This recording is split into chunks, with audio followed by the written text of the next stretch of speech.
யாத்திராகமம் 3வது அதிகாரம் 1 4 வசனங்கள் வரைக்கும் நமக்கு நன்றாக மனப்பாடமாகவே தெரியும். அது என்ன சம்பவம் என்று. ஆண்டவர் முட்செடியில் தேவன் மோசேக்கு தரிசனமானார் என்கிற அந்த சம்பவத்தை தான் அந்த யாத்திராகமம் 3வது அதிகாரத்திலே நாம் வாசிக்கிறோம். ஆண்டவர் முட்செடியிலே தரிசனமானார்.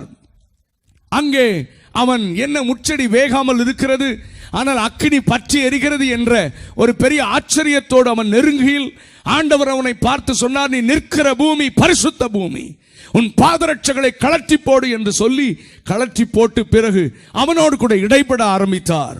அவனோடு கூட ஆண்டவர் பேசின வார்த்தைகள், இஸ்ரவேல் புத்திரர் அடிமைத்தனத்தினாலே தவித்து முறையிட்டு கொண்டிருந்தார்கள். ஆகவே அந்த ஜனத்தை மீட்பதற்கு ஒரு இரட்சகனை தேடித்தான் ஆண்டவர் மோசேயிடத்தில் வந்தார் என்பது நீங்களும் நானும் அறிந்த சம்பவம். நன்றாக கவனியுங்கள். நமக்கு மிகவும் பழக்கமான இந்த சம்பவத்திலிருந்து கர்த்தர் நம்மோடு கூட இந்த ஆண்டிலே நீங்களும் நானும் இன்றைக்கு நீங்கள் நன்றாக நினைத்து கொள்ள வேண்டும். பின்பதாக நான் வருகிறேன். யாரோ ஒரு ஊழியர் வந்துதான் இங்கே தூத்துக்குடியிலே தமிழ்நாட்டில் இந்தியாவில் எழுப்புதல் வரும், அவர் வந்தா தான், அவர் வச்ச கூட்டம் நடத்தினாதான் அசைவு உண்டாகும். அந்த ஹிஸ்டரி எல்லாம் முடிஞ்சிருச்சு. ஆமென். யாரோ ஒருவரை கூப்பிட்டு வந்து இங்கே எழுப்புதல் உண்டாக்குவது தேவ சித்தம் அல்ல. இங்கே பிறந்து இங்கே வளர்ந்து இங்கே ஆண்டவருக்காக வாழ்கிற உங்களை கொண்டு இந்த பட்டணத்தை அசைப்பதுதான் தேவன் வைத்திருக்கிற மகிமையான நோக்கம். கூட்டங்களுக்கு குறைவில்லை, ஆனால் நீங்கள் என்ன செய்து கொண்டிருக்கிறீர்கள் என்பதுதான் கேள்வி. ஆண்டவர் மோசேயிடத்திலே வந்தது, அவசரமாக வந்ததற்கு காரணம் ஜனங்களை அவர் நேசித்ததினாலே. ஜனங்களுடைய நிலையை அவர்கள் முறையிட்டு கொண்டிருந்த அந்த காரியம் சகிக்க முடியாமல் ஆண்டவர் மோசேயை தேடி வருகிறார் என்பதை நாம் அறிந்திருக்கிறோம். மோசேயை ஆண்டவர் தேடி வந்ததற்கு காரணம் ஜனங்களை ரட்சிக்க, ஜனங்களை விடுதலையாக்க. ஒரு மனிதனுக்கு ஒரு தரிசனம் கிடைப்பது என்றால், ஒரு மனிதனுக்கு ஒரு அழைப்பு வருகிறது என்றால், ஒரு தனிப்பட்ட மனிதனை கர்த்தர் அபிஷேகிக்கிறார் என்றால் ஜனங்களுக்காகவே என்பதை நாம் மறந்துவிடக் கூடாது. ஜனங்களை ஆண்டவர் நேசிப்பதினால தான் என்னை கர்த்தர் அழைத்திருக்கிறார். ஆமென். ஜனங்களை விடுதலையாக்கத்தான் கர்த்தர் என்னை அபிஷேகம் பண்ணி இருக்கிறார்.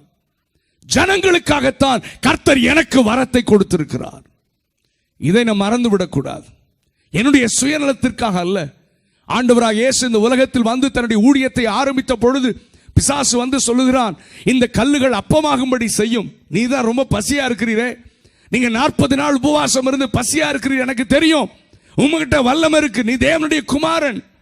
தேவனுடைய குமாரனே ஆனால் உமக்கு பிதா கொடுத்த அந்த வல்லமையை வைத்து இந்த கல்லெல்லாம் அப்பமாக்கி சாப்பிடும். ஆண்டவர் சொன்னார், மனுஷன் அப்பத்தினால் மாத்திரம் அல்ல, தேவனுடைய வாயிலிருந்து புறப்படுகிற ஒவ்வொரு வார்த்தையினாலும் பிழைப்பான். ஆண்டவர் ஏன் அவரால் செய்திருக்க முடியாதா? செய்யவில்லை. ஏன்? பிதா எனக்கு கொடுத்த வரங்கள், வல்லமைகள் என்னுடைய சுயநலத்திற்கு எனக்காக பயன்படுத்துவதற்கல்ல, ஜனங்களை விடுதலையாக்குவதற்காகவே. இதை மட்டும் இன்றைக்கு நாம் அறிந்திருந்தோம் என்றால் இந்த தேசத்தில் எழுப்புதல் வந்துவிடும். ஒரு மனிதனை கர்த்தர் அழைக்கிறார் என்றால், தரிசனம் கொடுக்கிறார் என்றால், அபிஷேகிக்கிறார் என்றால், ஜனங்களுடைய நிலையை பார்த்துதான் அவசரமாக ஒரு மனிதனை தேடி வருகிறார். அப்படித்தான் இந்த மோசேயை ஆண்டவர் தேடி வந்தார். ஜனங்கள் அடிமைத்தனத்தினாலே இஸ்ரவேல் புத்திரர் தவித்து முறையிட்டு கொண்டிருந்தார்கள். நல்ல கவனிங்கள். பாவம் செய்கிற, பாவத்தின் அடிமைத்தனத்தில் இருக்கிற ஒவ்வொரு ஆத்துமாவும் தவித்து முறையிட்டு கொண்டிருக்கிறது என்பதை நீங்கள் மறந்து போகக்கூடாது. Every man, every soul, பாவத்தில் இருக்கிற, அடிமைத்தனத்தில் இருக்கிற ஒவ்வொரு மனிதனும், ஒவ்வொரு ஆத்துமாவும் விடுதலைக்காக ஏங்குகிறது, தவிக்கிறது என்பதை மறந்து விடாதீர்கள். அன்பு, இந்த மாலை நேரத்தில் ஒரு பியூட்டிஃபுல் டெஸ்டிமனி மனுவேல் அண்ணங்கிட்ட கேட்டேனா. என்னங்க கூப்பிட வந்திருந்தாங்க, கொஞ்ச நேரம் உட்கார்ந்து ரூம்ல பேசிட்டு இருந்தோம். அவருடைய மனைவி, அவன் குடும்பம் ரட்சிக்கப்பட்டதையும் இவரை ஆண்டவர் சந்தித்ததையும் என்கிட்ட ஷேர் பண்ணாங்க. என்னால தேவனுடைய அன்பை என்னால கண்ட்ரோல் பண்ணவே முடியல.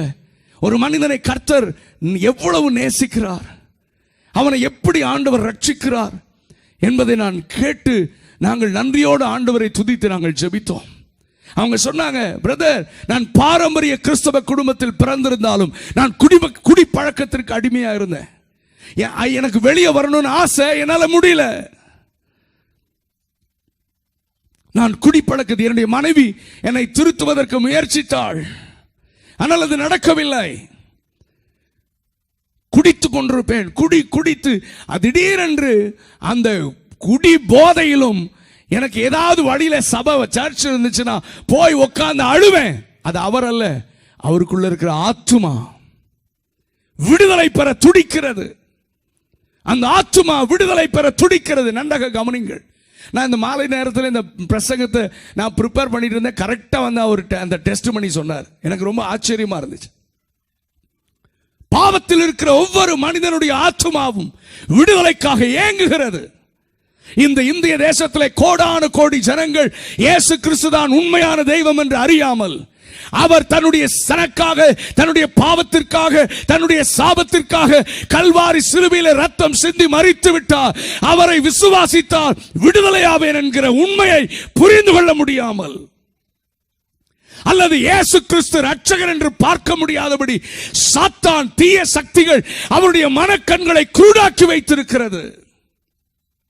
ஆனால் அவருடைய ஆத்துமா விடுதலைக்காக இயங்குகிறது.